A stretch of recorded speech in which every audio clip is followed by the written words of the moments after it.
नमस्कार भावांनो आणि बहिणींनो, रँक सूत्रामध्ये तुमचं मनपूर्वक स्वागत आहे।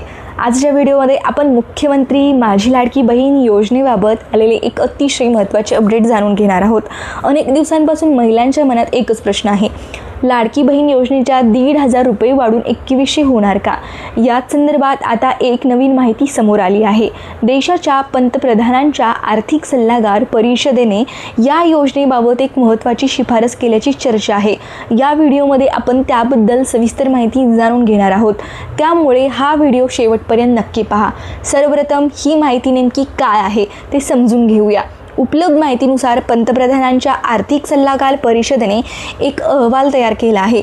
या अहवालात महाराष्ट्रातील मुख्यमंत्री माझी लाडकी बहीण योजनेचा विशेष उल्लेख करण्यात आला असल्याचे सांगितले जात आहे।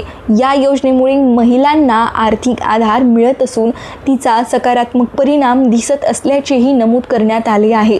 या अहवालातील सर्वात महत्त्वाचा मुद्दा म्हणजे महागाईचा वाढता परिणाम। गेल्या काही वर्षात अन्नधान्य, गॅस, वीज, औषधे आणि इतर जीवनावश्यक वस्तूंच्या किमती वाढल्या आहेत, त्यामुळे पूर्वी पुरेशी वाटणारी आर्थिक मदत आता अनेक कुटुंबासाठी अपुरी पडू लागली आहे। याच पार्श्वभूमीवर योजनेअंतर्गत दिला जाणाऱ्या 1,500 रुपयेच्या मानधनाचा वेळोवेळी पुनर्विचार करण्याची गरज असल्याचे या अहवालात सुचवण्यात आल्याची चर्चा आहे। अहवालानुसार कोणत्याही सामाजिक योजनेत एकच रक्कम कायम ठेवण्याऐवजी महागाईनुसार त्या रकमेची नियमित समीक्षा करणे अधिक योग्य ठरेल। म्हणजेच महागाई वाढत गेली तर लाभार्थ्यांना मिळणाऱ्या आर्थिक मदतीचाही वेळोवेळी आढावा घेतला जावा। यामुळे योजनेचा खरा उद्देश अधिक प्रभावीपणे साध्य होऊ शकतो। आता या योजनेमुळे महिलांना झालेल्या फायद्याबद्दल बोलूया। या योजनेमुळे अनेक महिलांना स्वतःच्या गरजांसाठी आर्थिक मदत मिळत आहे। अनेक कुटुंबांमध्ये या पैशातून घर खर्च भागवला जातो, मुलांच्या शिक्षणासाठी मदत होते, औषधोपचार केले जातात किंवा छोट्या मोठ्या बचतीला सुरुवात केली जाते। काही महिलांनी या पैशातून लहान व्यवसाय सुरू केल्याची उदाहरणेही समोर आली आहेत। त्यामुळे या योजनेचा सकारात्मक सामाजिक आणि आर्थिक परिणाम दिसून येत असल्याचे निरीक्षण व्यक्त केले जात आहे। याच कारणामुळे अनेक महिला आता अशी अपेक्षा व्यक्त करत आहेत की सरकारने या योजनेच्या मानधनात वाढ करण्याचा विचार करावा। विशेषतः निवडणुकीदरम्यान 2100 देण्याबाबत झालेल्या आश्वासनाची चर्चा अनेकदा होत असते, त्यामुळे या नवीन शिफारसीनंतर पुन्हा एकदा 2100च्या मागणीला वेग मिळाल्याचे दिसून येत आहे।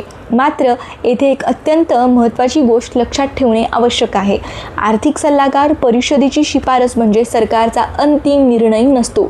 शिफारस आणि सरकारी निर्णय या दोन वेगळ्या गोष्टी आहेत। एखाद्या समितीने किंवा परिषदेने सूचना केल्या म्हणजे त्या तात्काळ लागू होतात असे नाही, त्यावर संबंधित राज्य सरकार विचार करते आणि त्यानंतरच अधिकृत निर्णय घेतला जातो। म्हणूनच सध्या 1,500 ऐवजी 2100 निश्चित मिळणार आहेत असे म्हणणे योग्य ठरणार नाही। राज्य सरकारने अधिकृतपणे शासन निर्णय GR किंवा घोषणा केल्यानंतरच मानधन वाढीबाबत निश्चित माहिती मिळेल। तोपर्यंत घोषणा केल्यानंतरच मानधन वाढीबाबत आपल्याला निश्चित माहिती मिळू शकेल। तोपर्यंत सोशल मीडियावरील अफवा किंवा अप्रमाणित संदेशावर विश्वास ठेवू नका। सध्या राज्यातील लाखो महिलांचे लक्ष सरकारच्या पुढील निर्णयाकडे लागले आहे। जर राज्य सरकारने या शिफारसीचा सकारात्मक विचार केला तर भविष्यात मानधन वाढीबाबत मोठा निर्णय होऊ शकतो। मात्र तोपर्यंत अधिकृत घोषणेची वाट पाहणेच योग्य ठरेल। दरम्यान सर्व लाभार्थी महिलांनी आपले आधार कार्ड, बँक खाते, KYC आणि अर्जाची माहिती योग्य आहे का हे तपासून ठेवावे, कारण कोणत्याही पुढील हप्त्याच्या वितरणावेळी पडताळणी प्रक्रिया महत्त्वाची ठरू शकते। तुमच्या कागदपत्रांमध्ये काही त्रुटी असल्यास त्यावेळी दुरुस्त करणे आवश्यक आहे। रँक सूत्रावर आम्ही तुम्हाला फक्त अधिकृत आणि पडताळून पाहिलेली माहिती देण्याचा प्रयत्न करतो। लाडकी बहीण योजनेतील मानधन वाढ, नवीन GR, पुढील हप्ते किंवा सरकारचा कोणताही मोठा निर्णय जाहीर झाल्यास त्याची माहिती आम्ही सर्वात आधी तुमच्यापर्यंत पोहोचवण्याचा प्रयत्न करतो। आता मला कमेंटमध्ये नक्की सांगा, तुमचा जिल्हा कोणता आहे, तुम्हाला आत्तापर्यंत किती हप्ते मिळाले आहेत आणि तुमच्या मते लाडकी बहीण योजनेचे मानधन 1,500 रुपयेवरून 2100 करायला हवे का? तुमचे मत मला कमेंट सेक्शनमध्ये नक्की सांगा. जर हा व्हिडिओ तुम्हाला उपयुक्त वाटला असेल तर व्हिडिओला लाईक करा, जास्तीत जास्त महिलांपर्यंत शेअर करा आणि सरकारी योजना व महत्त्वाच्या अपडेट्सबद्दल रँक सूत्रा चॅनलला सबस्क्राईब करून बेल आयकॉन नक्की दाबा. धन्यवाद. पुन्हा भेटूया एका नव्या आणि महत्त्वाच्या अपडेट्ससह. तोपर्यंत जय हिंद, जय महाराष्ट्र. भेटूया नवीन व्हिडिओमध्ये.